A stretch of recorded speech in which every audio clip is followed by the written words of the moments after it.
Welcome to the Girl Gang. I'm Katrina Gardner of Katrina and Create. And I'm Dominique Goyette-Connerty of Evergreen Marketing. On this show, we're going to chat with women business owners in Massachusetts and those who support local women in business. Because girls don't just want to have fun. They also want to sell real estate. They want to open a brewery. They want to teach others to invest in the stock market. They want to take stunning photos, plan lavish parties, and help people recover from injuries. Girls just want a podcast. What can we say? We're girls.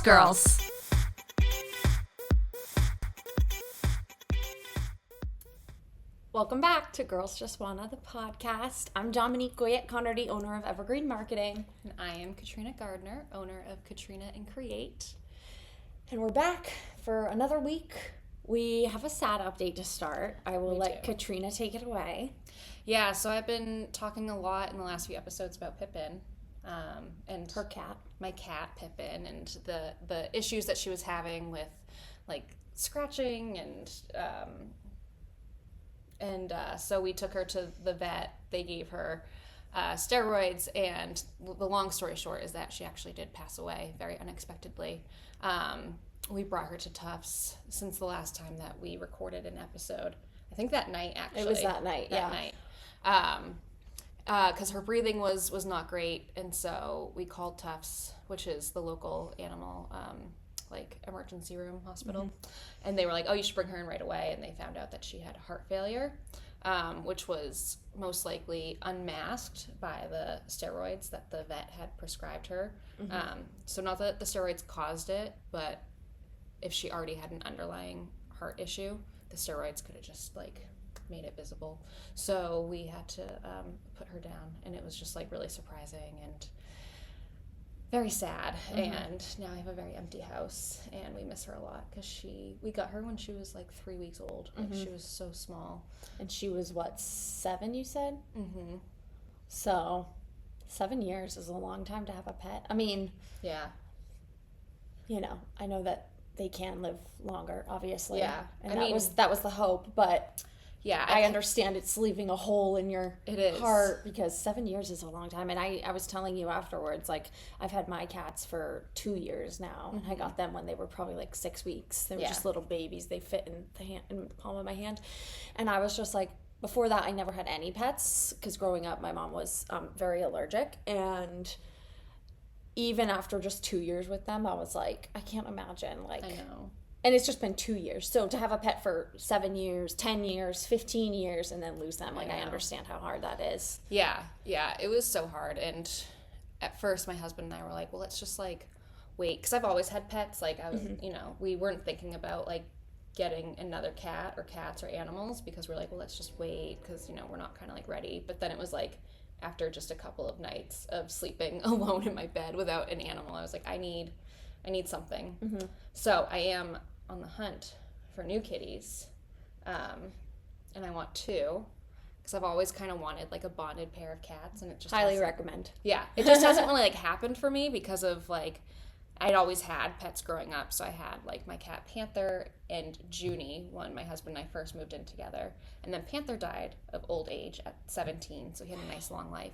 And then we got Pippin, and then Junior died many years ago. And we didn't want to get a second cat with Pippin because Pippin is just so spicy, and she was just better off as an only cat.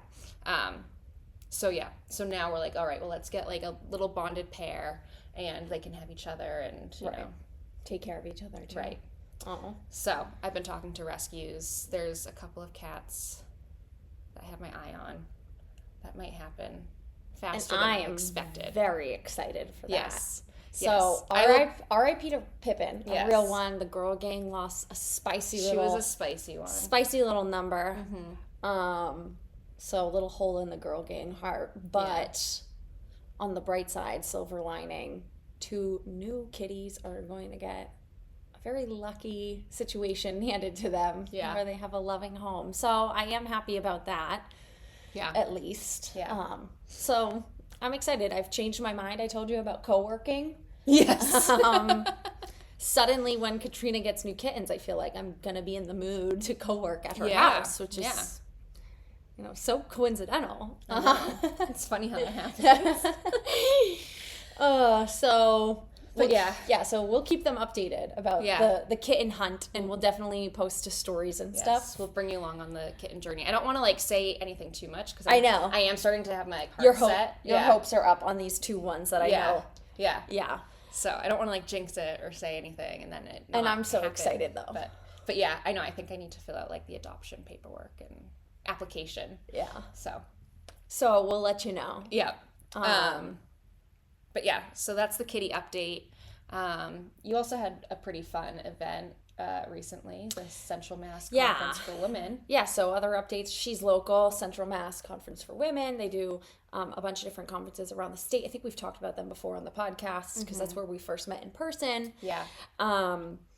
So the Central Mass one, I was chosen to be a speaker at this year. This was their 3rd annual one in Central Mass. And I was on a panel with Tara Ostromecki, I think is how you say her last name. I'll always get it wrong, most likely. And Billy Kenyon. So Tara owns Making It Marketing. Billy is the COO at Ladybug's agency. And then, of course, I have Evergreen. So the 3 of us, have this marketing background a little bit.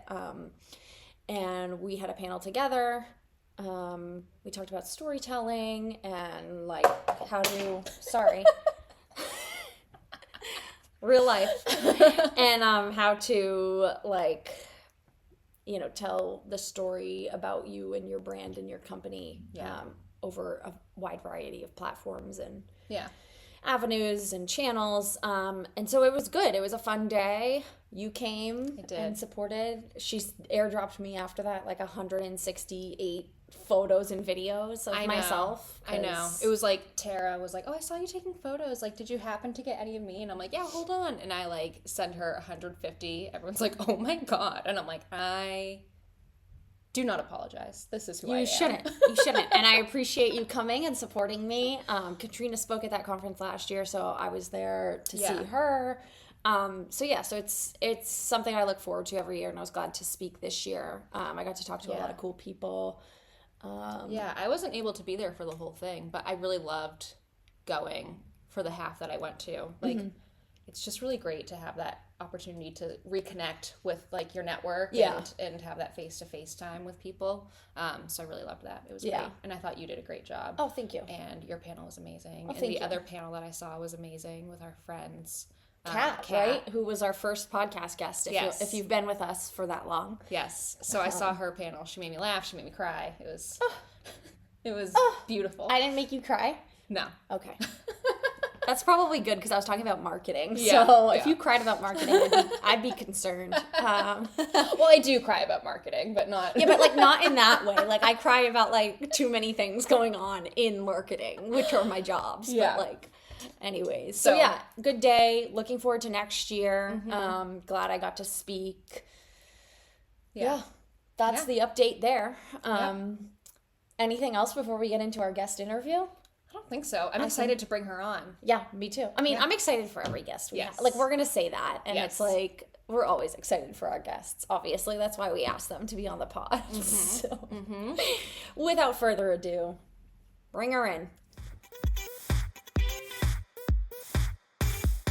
All right, welcome to the podcast, Kaylin Blair. Thank you. I feel like we should have sound effects going. I know. We'll add that in next, right? Yeah. Right? Live audience, please. Thank you. Kaylin owns AOK Resumes. We met you through YPWA, which we talk about basically every week here on the podcast. The Young Professional Women's Association, if you haven't got that yet. And so you run such a cool business. So thank you, first of all, for coming on the show. Of course. Thank you for having me. I'm always excited to connect with some fellow ladies in business and to share what I know and how I've got here and see who else we can lift and collaborate with along the way. Love it. Yeah. So why don't you start by telling the peeps about AOK Resumes and what it is you do, the services you offer. Absolutely. So I launched AOK Resumes in March of 2020, right at the start of the pandemic. It's an idea I had been sitting on for a little bit. I had a long history of writing resumes and career coaching on college campuses. Oh, okay. And decided I could do it on my own and try to make some money from it. And what worked out really well for me is what followed was the Great Resignation. So my business really took off in a way that I never knew or expected that it would or could. So I originally started with primarily resume services, writing custom resumes, cover letters, LinkedIn profiles, really customized for different industries to help people in their job search journey. From there, I realized that writing a resume could help somebody get a job, but it wasn't really getting at the issue of what do they want to do, why do they want to do it, and are they just going to end up in another job where they feel just as burnt out and unfulfilled as they do right now. Right. So I added on coaching services from there. Yeah, so within career coaching, I really focus on identifying and helping people to identify their strengths, values, and what is the next right step for them in their career. I think a lot of the times we think of our career as a core piece of our identity and even sometimes as a life sentence. So trying to normalize that career paths are not linear. We can take as many twists and turns as we want throughout that process, and helping people to navigate that with their intuition and understanding their worth and their value, empowerment and manifestation all coming together to help people take that next step, whatever it might be. That's amazing. Thank you. Yeah, it's so cool. So when people come to you, well, like what types of clients? You call them clients? Yeah, my clients. What I types love of my clients. what types of clients come to you, and like where are they normally in their lives or in their career journey that they reach out and find you? So I've worked with people from, recent college grads entering their first job in the workforce to somebody who's on the verge of retirement and looking for kind of a post-retirement career opportunity. But I feel like my bread and butter is really the career-changing millennial. And that's also as I identify. And, we've done everything that we should have done as far as society is concerned. We've got the degree, we went to school, we got the position, and something just isn't feeling right. Something isn't fitting. We're burnt out. We're not using our strengths in a way that's aligned with who we are and what we're meant to do here on this earth. So the majority of people that I work with are trying to navigate that career change and determine, do they want to do the same type of job in a different industry or a different setting? Do they want to do something different altogether? Do they need to go back to school to be able to pursue a new career and navigate that kind of decision? I work predominantly with women, but certainly not exclusively. And yes, I also work with the bilingual population. Hablo español. My academic background is in Spanish, so I really advocate for bilingualism in the workplace. Everyone should get paid more if they're bilingual, up to 15% more. So understanding some of those dynamics and really celebrating that and empowering people through that is really important to me and who I work with. Love it. Nice. I love that, you kind of have this focus, not necessarily on purpose, but coincidentally with the millennials that are kind of struggling, because I think we've been sold this story or this lie growing up where it's like, if you do this, and this, you're going to be successful and you're going to be happy. Yeah. So we all did it. And then it's like, now what? Yeah. It's like, I'm not able to buy a house. Like, I'm not happy at my work. Like, it's like, we were lied to is how a lot of people feel. And so being able to have those conversations and help people navigate what's next and what's actually going to fulfill them and make them happy, which might not be what they were told as kids growing up. Yeah, and we're in debt on top of that. So there's absolutely an overlap between financial empowerment and career advising. And I don't pretend to be a financial expert by any means, but understanding those implications and what that means for us and our overall quality of life is huge. Yeah. And also taking charge of that and being the one who is going to make a change or break the cycle or do something out of the norm. I think those are really pivotal moments where we get to learn and grow in a way that we might not have been able to as we were following that kind of societal script and timeline. Yeah. So I have two follow-up questions about the the people that you love to work with, the millennials who are making a leap basically. Yeah. One, can you give us some examples? Do you work with a lot of people who do a total 180? They're in, I don't know, marketing, and they're like, I'm going to go into nursing. Yeah, sure. Thank you, because I would never. Yeah. Do you work with, so that's one. Do you work with a lot of people who do a major, turn? And my other question is, do you work with people who do the 9 to 5 or work in an office job or and they're like, hey, Kaylin, I want to do my own thing now. I want to start my own business. Yes to both. Okay. I love the people who want to quit their 9 to 5. I'm absolutely pro quit your job as a career coach, 100%. Get out of a toxic situation. It's all the permission I needed. Yeah, and it's also held me accountable. Like, I had to leave my own full-time job if this is what I'm talking about all of the time. I have to, like, stay in alignment with my own values, and that's one of the things I love about my business. One of my recent clients I've seen switch from social work to nursing. So still a helping profession, but a lot of prerequisites and science classes they had to go back and like get another degree to be able to do. I've also seen so many teachers leaving the classroom and they're just desperate to get into anything else. My roots of my career are in education. I originally taught middle and high school Spanish, and then working in colleges and career centers like that has given me a lot of insight into educators' skill sets and where else they could be applied. So a lot of teachers find me. Those are one of the most common transitions that I'm seeing. Wow. Yeah. And then I love when people really want to start their own business. And I think what's great for me is that when I started my business, like I was working full time and started it as a side gig. And within about a year and a half, I was able to lean on my business full time. So really just sharing my own journey with people has been hugely helpful in saying, you know, it's not going to happen overnight if you want to start your own thing, but being brave enough to show up authentically and own whatever that new thing is, tapping into your community, telling people about it, talking about it, like that's a huge first step. Right. And if you already have that kind of dream and vision in your heart, you wouldn't have it if it wasn't meant for you. Right. You wouldn't come up with it out of thin air if it wasn't something that you were meant to do at the end of the day. And I think a lot of people will sit on those ideas until they just get tired of sitting and want to do something about it. So I've also provided some really light level business coaching just around the sense of how to get started, how to start an LLC, how to do market research to figure out your prices. And also a lot of my clients have started doing that in partnership with a part-time job or part-time remote position. So that way they feel like they still have a sense of some stability while they're building something new, and also having the flexibility to pursue both. Yeah. A cool thing that you've been doing lately that we absolutely want to talk about, because we're Swifties. So you know where we're going with it. Yes. I love the Tortured Poets Department album came out in April, and you were like, hey, how about the Tortured Job Seekers Department? Yes. Am I right? You nailed it. First of all, marketing girlies here, we were like obsessed. I know. We were like, every That's time huge. I see it, I'm like, double tap, like, love it. You did it amazing, like so creative. But I want to hear obviously about like the technicalities of the program. Oh my God, yes. Well, as a Swiftie, obviously, I appreciate your enthusiasm. Second, I woke up with this idea at 4 a.m. one morning in classic Swiftie style. I was like, I gotta write it down. And I had my like photo shoot done by the end of the day. Oh my trying God. to replicate like the Tortured Poets Department album cover. And I wanted it to be the Tortured Job Seekers Department because the job search is infuriating and we feel so tortured within it. And so many of my clients, you know, they get ghosted after a great interview and they don't know where they went wrong, and they could be doing everything right, but the market itself is broken. The application process itself is grueling. I don't know why we need 5 rounds of interviews to determine if a candidate is right for the role. And I think a lot of the time too, especially in the interview coaching that I do, I really want my clients to flip the tables and take their power back and be interviewing these companies to see if they actually want to work for them.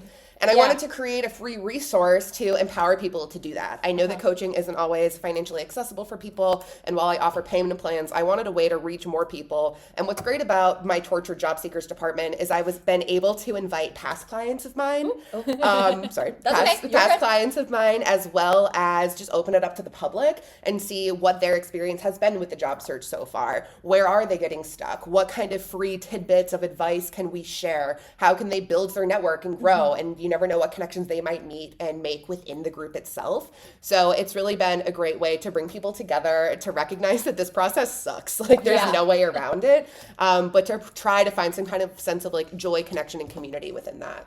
So let's tap in a little more there to what are the tortures that you're seeing in the job seeking, world today? Like, what is the job market like that you're seeing, and what are some of the the biggest struggles that your clients are, facing in job searching? Yeah. So typically, if one of my clients can't land an interview, that's key or a clue that there's something wrong with the resume and the application documents themselves. Okay. With the application process, the majority of job applications now are online, which means that more people can find them and more people are applying. So there's more competition for every role. Yep. So not only do you have to get through the applicant tracking systems that they've put in place to kind of like wave through applicants and screen applicants and make sure that your format is okay to get through there, but you also really have to maximize content almost in an SEO sense, where you're connecting the keywords of the job description, the industry, the company itself throughout your documents to show them how good of a fit you are. And that's just to get an interview. Right. Yeah. So people are sending out hundreds of applications and still not turning up with anything. So that in itself is frustrating and discouraging. But with a more targeted application approach, you should be getting an interview for roughly every 10 jobs that you apply to. If you really take the time to navigate and customize your application documents. You think like 1 out of every 10? In an ideal world. And is that customizing it to each job that you're applying for? Yeah. Even within the same company, each job. Yeah. Because with the resume, they're going to want to see different skills highlighted. And I think a good way to differentiate too is your resume shows what you can do. But your cover letter shows more of who you are and why you want to do this work and why you want to do it with this company and not with their competitor down the street. Right. Are a lot of jobs requiring cover letter and resume? I've seen it go both ways. Okay. I think what's hard is that some companies and the companies that I used to work for on hiring committees would consider an application incomplete without a cover letter. So I always say write one just to make sure you're covering all your bases and don't give anyone a reason to eliminate you preemptively. Yeah. But I also see so many companies leaning on the easy apply feature on LinkedIn where they're getting hundreds and thousands of applicants. See, I don't like that. No, I think a ton of people click on easy apply and think they're getting a real chance for the position, but they don't have the targeted resume or cover letter or the approach and connections that they need to actually go somewhere with that. And it just makes it harder for everyone that has applied, that's really interested. Exactly. I was going to say too, it makes like, I don't understand. I think it makes it harder on the employer too, because now you have to sift through potentially hundreds of unqualified candidates who just thought, you know what, I'll throw my hat in the ring by clicking easy apply. Yeah. I mean, like not super interested or I'm not, but like might as well. So I can say I've applied to, hundreds of jobs. Yeah, it's really muddying the waters and making things harder to see for both parties involved, applicants and employers. Yeah. And then within that, I really think that there just needs to be a different type of application process. I don't know how to revolutionize this. I'm open to ideas. But I think it's so hard that applicants are feeling so small trying to go through the process and check all of the boxes for the employers and be who they want them to be. And they don't actually get a chance to be themselves and show what they actually have to offer and bring to the table without it feeling staged or forced. So that's where it's really challenging for my clients in interviews where they want to show up authentically and say what the employers want to hear, but they also don't want it to sound rehearsed or canned. So it's like finding that balance of preparedness, but also authenticity. And it's also if they can get to the interview. Exactly. That's the other annoying part. Yeah. It's like, if you're a really, I feel like I'm not a good interviewer, but some people are really good interviewers and maybe not as strong of writers or applicants on paper. And so if they can't get to the interview process, it's like, okay, I don't even get a shot to like prove myself. Yeah, and it's frustrating. So I like to think of the resume and cover letter as like, that's your ticket to the interview and we want to make sure you get in. Because once you're in, your personality can come out a little bit more. You're going to knock their socks off totally. You can charm them for sure. Exactly. And the same goes when it comes time for salary negotiation, which is particularly challenging. I've always struggled with it. I'm not going to pretend that I haven't. Yeah.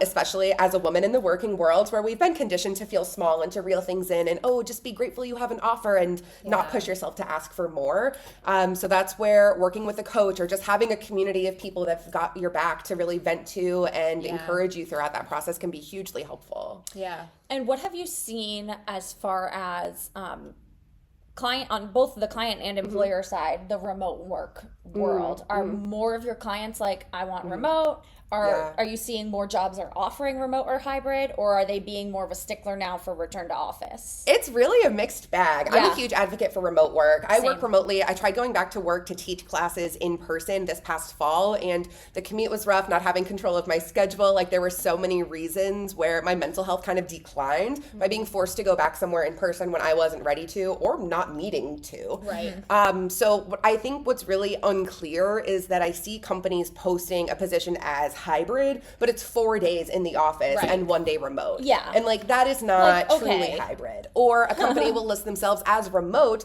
but you have to live close by in order to be able to come into the office. So there's a lack of clarity in between like what does remote actually mean. I think that companies who call themselves remote first, that's who to look for if you're looking for remote positions, or look on remote specific job boards. Like Dynamite Jobs are all tech startups that are fully remote. Remote.co, we work remotely, Flex Jobs. Those are all great resources to find remote positions.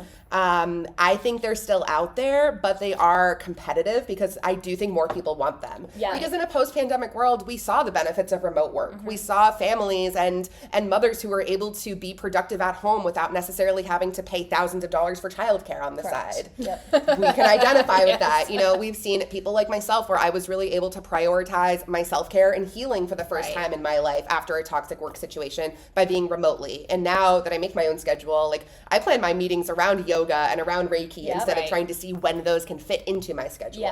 And like that mindset shift has been hugely important for me in my life. And I want everybody to at least have that choice if they want it. Yeah, that opportunity. Yeah. I have a couple questions. And the first one is, have you had any like insight or idea, like as you were saying, with the remote work, we've seen how beneficial it is and how much people want it. But for some reason, companies think in person is necessary. And do you have any experience as to like why they think that, or is it just like, or why they say they think that? Right. I think it is a battle of generations who are in leadership positions right now. Right. I think that older generations who have a very set mindset of what it means to work on a team and work together, they visualize in-person work as the only means to collaboration and to managing other people, often micromanaging. Right. Yeah. They feel like they have a greater sense of control of their team or of their environment if they can actually see everybody and see what they're working on and have those physical touch points. I think those physical touch points can be helpful, but they're not necessary. I don't think there's anything that really comes out of an in-person meeting that can't be done in a Zoom room, for example. But I also think that, you know, people are starting to see that everybody works and learns differently. Some people are going to be more productive on their own in their own space. Some people do great with co-working and body doubling and having those physical reminders of getting things done. I kind of fall in the middle, but even in remote work, like I plan remote co-working days at cafes with friends who are doing the same thing, and that definitely helps me. So I certainly hope that remote work isn't going anywhere. I don't think it is. No. I'd like to see more of it, but I have seen companies and even schools and colleges really struggle trying to find the line of what works best for them as a whole. But it shouldn't just be what works best for the individual manager or CEO in charge. I think that's a really good point about it being like kind of a generational thing. And I've seen that too with like the older generation being out of touch right now with the economy, and they'll be like, well, it's kind of bad, but it's fine. It's like you already have a house, like your children are grown, like you aren't like facing the struggles of trying to come up with a down payment and things like that. So I think that's a really good point. The other thing I was curious about is, because I see this a lot, is artificial intelligence, ChatGPT being used in job applications. Yes. And I'm curious if you have advice on ways that it can be helpful, or if you should avoid it altogether, or like what your thoughts are there. Yeah, that's a great question and a hot topic right now. I was talking to one of my clients about it last week, and before he started working with me, he said that he was using ChatGPT to write his cover letters. He had his resume on his own. He would use that to write his cover letter. He would edit it a little and then submit it. So when I wrote his cover letter for him, he was like, wow, this is a lot better and more personalized than ChatGPT. And I was like, yes, because we've been working together. Yeah, because I'm not a robot. I know you and your values and your strengths and your experience, and I'm putting them together with my 10 years of writing experience. I think ChatGPT can be useful in maybe getting an outline or an idea of what you want to say, but it's not your voice. And like that's what has to come through at the end of the day. Maybe ChatGPT could be more useful for social media engagement. You two are certainly active on social media, particularly I'm thinking like LinkedIn. To have more activity there, just to add like that kind of algorithmic boost to your profile to show that you're using the website and all of its features without putting that much brain power into it. But as far as like your run-of-the-mill applications, I think what comes from your own mind and comes from your own heart is what's really going to be what gets you the job or not. I had I managed an internship program, and I had someone give me her references once, and the names of the references were like, oh my god, Sally Social. Oh, Stop no. it. Wait, Oh, we need no. to stop. We need to put this up on the screen. We will find the screenshot. This was the funniest thing. It was so funny. They gave 5 references. It was like Miss Sally Social, Mr. Engagement, or Edward Engagement. Yes. Like the Mary most marketing. It was the most random, like, which was obviously, and it's like so fake. Yeah. That we were like, is this even a real profile? And then it wasn't Yeah. a reference. It was, they didn't have a phone number or contact info. It was just like a 1-sentence like testimonial. Yeah. Like Nancy is so great at both, and she was so great at our fictional company, and Yeah, the companies too were made up names. and it had all like the asterisks, which are like the telltale sign of it coming from ChatGPT, So- and I was like, And another thing too is Katrina is currently hiring for a position at the company we both work at, and so someone had reached out to me, kind of blind message on LinkedIn, because you see the connections and who works where. Someone had reached out to me and was like, "Hi, I'm so excited about this job opportunity. Let me give you 5 reasons why I'm the perfect fit." And the 5 reasons were like, I'm an analytics architect. I'm a zesty something, just the most random adjectives. yeah. And it was, we should throw those examples up I there saw too. a third one too, where it was like a direct message on LinkedIn, like, "Oh, I applied for the job, great," and she wrote this nice message, and then at the bottom it's like space. "Please adjust or edit to better suit your needs." Oh, no. And I'm like, ugh. Oh, no. So I think with using AI in your applications, I think what we're seeing, at least in our experience, and maybe you can relate, is people are using AI because they're applying to, or they're trying to hit a certain quantity of applications, and they're not focused on quality. And I also get it, because if you've applied to hundreds of jobs, you're it's tired. exhausting. I is. understand. It takes Right. a lot out of you. But Right. also, you sound like a fake, you sound like a robot. Who Yeah. comes into your LinkedIn DMs like, I'm a analytics aficionado? What? It's like, if you're going to use it, just read it before you send it. Yeah, maybe just proofreading goes a long way. No matter who's writing, a person or a robot, you still have to proofread. just the most out of pocket things. Yeah. So Oh my goodness. Yeah, so I hope people take that with a grain of salt. I hope so too. Yeah. I certainly hope so The too. quality is going to get you, even if you think you're not a strong writer. Yeah. First of all, work with Caitlin and check Obviously. out her resources. Duh. But second of all, even your semi-weak or whatever writing is better than Yes. relying on a computer, voice basically. And also think too, once you get the job, you're gonna have to do the job. Yeah, the robot isn't gonna do the job for you. Right. So we don't want to become too reliant in that process. Yeah. And you know what's Yeah. funny too? Just, I'm always going on a tangent about ChatGPT, which I love. I use it all the time. But the other day it was down and it didn't work. And I remember being like, oh shit. And it's I even noticed how reliant I'd become on it. And what if it does get some sort of government protection, whatever. I don't know. Yeah. And then what are people going to do? It's unpredictable and yeah. it's new and it's shiny and new and fun, which is why we're interested in it. But I am nervous to rely on it personally. Yeah. Yeah, absolutely. Well, this has been very informative. First of all, is there anything else that you want to shout out about your business and the work that you do?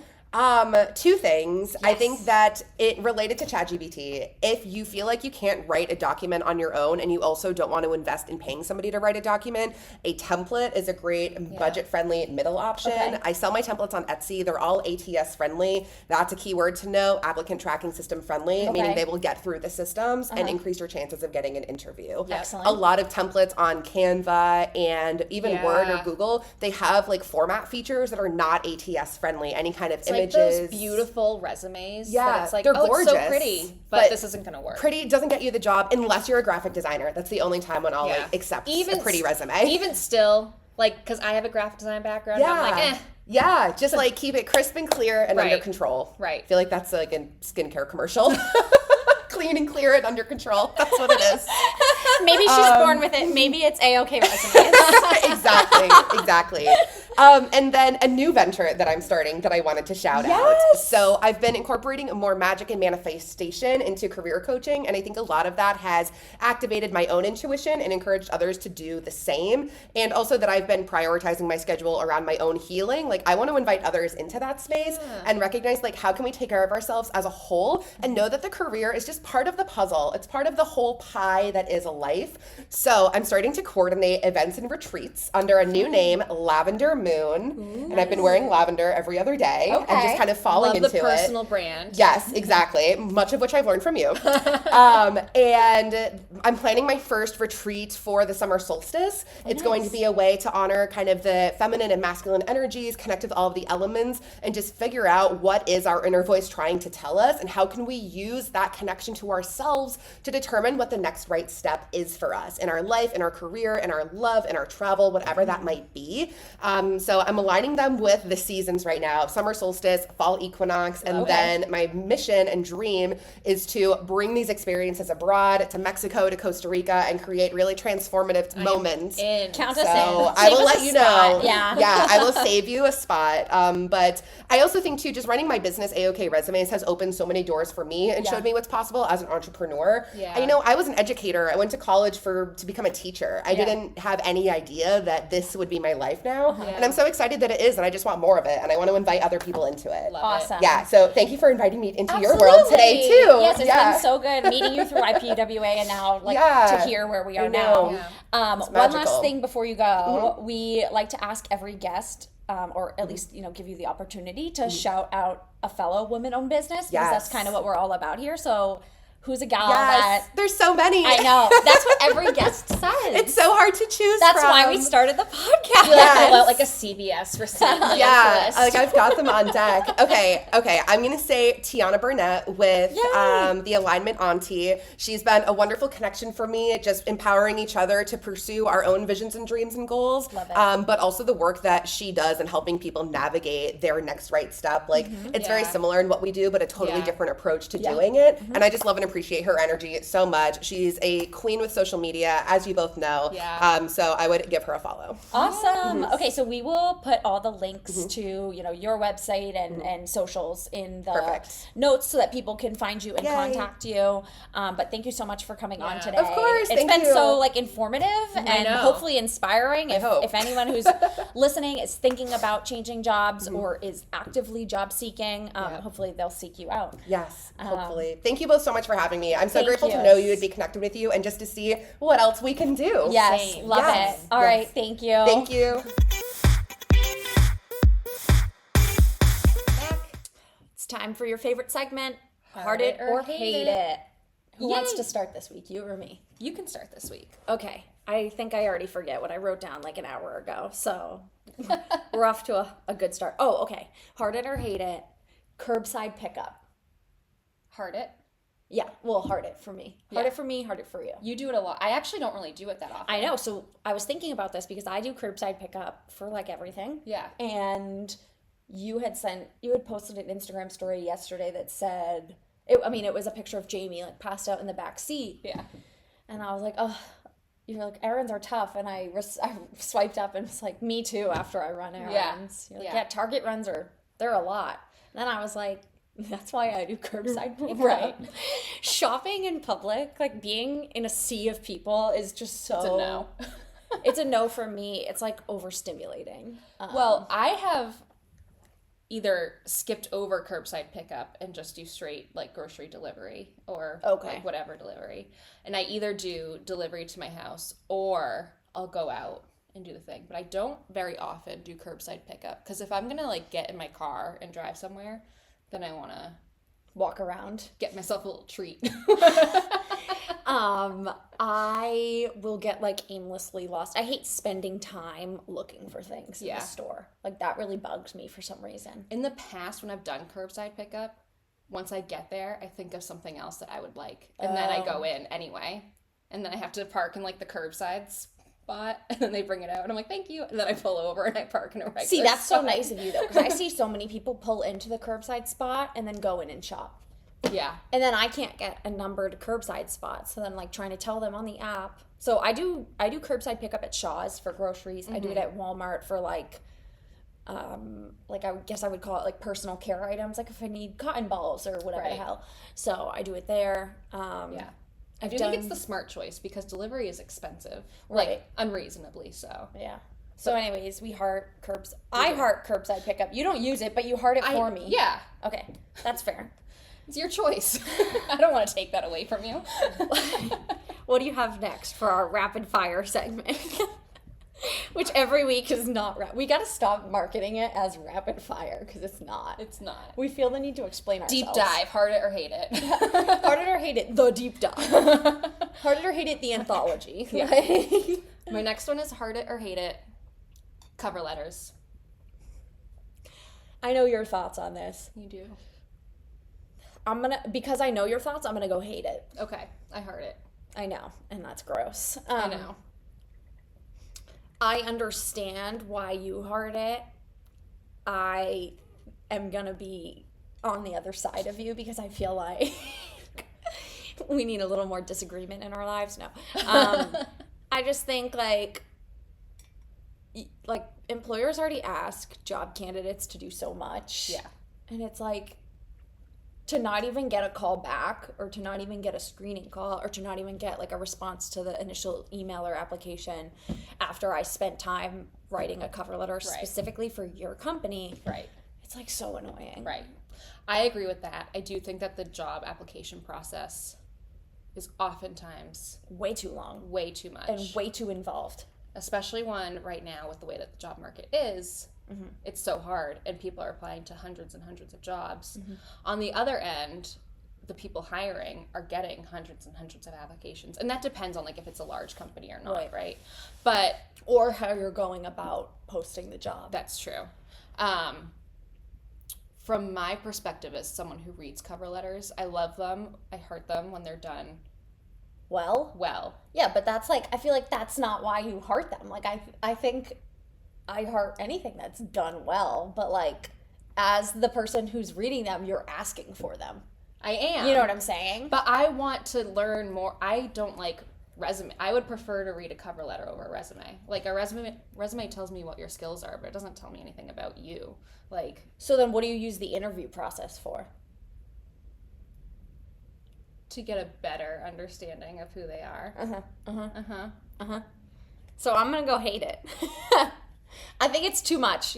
Here's the thing. If you said, give me a resume and give me a cover letter, and I'll interview you like once or twice, fine. Right. Stop asking people for a resume, a cover letter. The worst is when then they make you fill it out manually on another form. Yeah, no.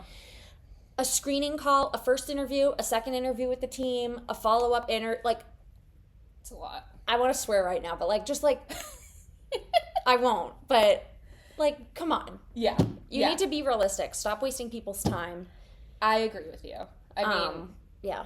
Yeah. I understand both sides. I do just selfishly like to read cover letters. I've also like written good cover letters before, and people who have ended up hiring me have said, "Oh, that was a really good cover letter. Like it really made an impression." And so that's great. But like I just think in the larger scheme of things, like not every job and every candidate. Yeah. The problem with cover letters right now is that they literally all look the same, except for like a few people that stand out. I think, I do. And I do think that maybe people just don't know how to write a good one. Yeah. But I also think if you have to write one for every job, that's probably why you just kind of like slack off or like. They're also now all written by ChatGPT. Ugh, don't even. So yeah, I'm going to stick with my heart it, but don't hate me for that. Okay, my next one, heart it or hate it, virtual conferences. Hate it. I'm gonna go hate it as well. Not because I wouldn't go to one. Right. But because I would prefer an in-person over a virtual. I mean, honestly, personally, I know I just won't get as much out of it because I'll get distracted. I've been to virtual ones before for like very big companies.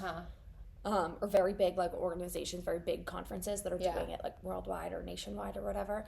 And I just get so like distracted, or I'm like, oh, like I want to pause and go get some food, like just stuff like that. I'm really bad at like turning off like if I'm doing other notifications and stuff. Just like my brain of like, well, I have to do this for work, and I have to do this, and I have to do this, and I have to do this, and it's like, well, I can do them while I'm listening, and I can't. No, like, you can't multitask like that. No, I can't really multitask anything. I would agree. I would agree. Not for you. That for me. Katrina can't multitask. No, I would agree that I can't like multitask listen to things. Yes. While I'm doing something else. I can listen to music, but like I can't. Yeah, I've tried listening to podcasts while I'm also answering emails or whatever, and it's like it doesn't. I used to be able to listen to podcasts at a previous job when a lot of my responsibility was photo editing, and it was like really redundant, no brain power. You're just sitting there like mindlessly, like That makes sense. Yeah. But yeah, if it's emails, if it's like social media page management, and I'm like, basically if I'm like talking to other people, I can't listen to a podcast at the same time. Yeah. No. So hate it. Hate it. So we talk so much about it that we forget what our original answers were. No. So I still hate a virtual conference, which isn't to say that I wouldn't go to them in the future or that I like actually hate them, just that like it's more of like a this or that. Like I definitely prefer the in-person, which is surprising because you know how much I hate leaving the house. So yes, true. All right. Next, final the one. The last heart it or hate it is Airbnb.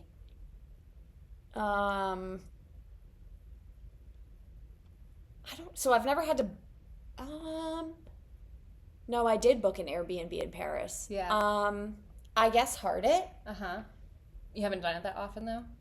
I haven't. No, and. The host that we had in France was awesome, and the place was nice, and it was clean and whatever, so that's good. And that's like really the only time I think I've had to book an Airbnb. I have another Airbnb booked. I didn't pick it. We're going with a group for a bachelorette Liberty weekend in September, so we'll see how that goes. But like besides that, I haven't had to book Airbnbs. I've heard like horror stories and stuff, so I'm saying heart it, but like proceed with caution. Airbnb has some like PR issues right now. I bet people are really mad about like the cost of Airbnb. So I heard it too, for the record. But I know that when Airbnb first got popular, it was like a cheaper alternative to hotels. Yeah, and now it's not. And they're like, can you also take out the trash and mop the floors? And we're gonna charge you $200 cleaning fee, but also you need to do your laundry, and you need to wash all the dishes, and you need to take out the trash, and it's like, why am I paying a cleaning fee? So that's rough. But for me, ever since I had my son, it's really nice to stay in an Airbnb instead of a hotel room. I also haven't tried the other platforms, so I know there's like Vrbo, and there's like others. HomeAway, I think. Okay, sure, yeah. I know that I stayed at one in Hawaii. I didn't book it. My friend who was getting married, her mom booked it, and they graciously let us stay there with them. And it was gorgeous. But it was very similar to an Airbnb. But yeah, I like Airbnb. I have had a few of my own personal Airbnb horror stories. Oh, really? Well, it was my own fault. I booked a treehouse for my honeymoon. Which wasn't like a huge honeymoon. We were just like, let's go to New Hampshire because we're poor. Like an actual treehouse? Yeah. Shut up. In New Hampshire, it was like, oh, let's stay at this treehouse. How romantic, right? You, the squirrels, the bugs. Right. And so it had this like wooden like rope bridge to go out to the treehouse, right? No. When I was a kid, I was afraid of heights, and I thought you were over it, but you weren't. Correct. Got it. So my husband... I saw that coming from a mile away. My husband walks to the treehouse from his, like, rope bridge, and he turns around to find me, and I'm halfway across the bridge, and I'm just shaking. And he helps me get into the treehouse, and we're in it, and it is creaking with, like, every single gust of wind. It moves a little bit. Oh, yeah. And just the creaking, and you're, like, 3 stories up in a tree. And he's like, are you going to be able to stay here? And I just was like... Yes, honey, this is so romantic.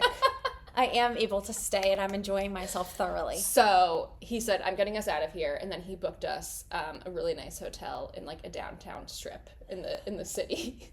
And it was amazing. So now I understand what you mean by it was my own fault. Yeah.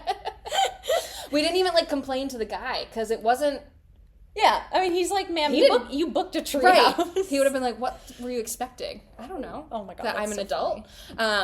But we had a lot of fun in our downtown hotel, and we got pretty trashed, blackout drunk. Okay. And on that note, bye. That's it for this week. We will post those to our Instagram stories so you can vote in the polls for Heart It or Hate It. We need to know what you think. Of course. We will see you next week on another episode. Until then, follow us on Instagram if you're not already. Subscribe to the YouTube and Spotify. And hey, why not give us a 5-star rating? It's literally free to do. Please support us. Thank you. Okay. Later, ladies.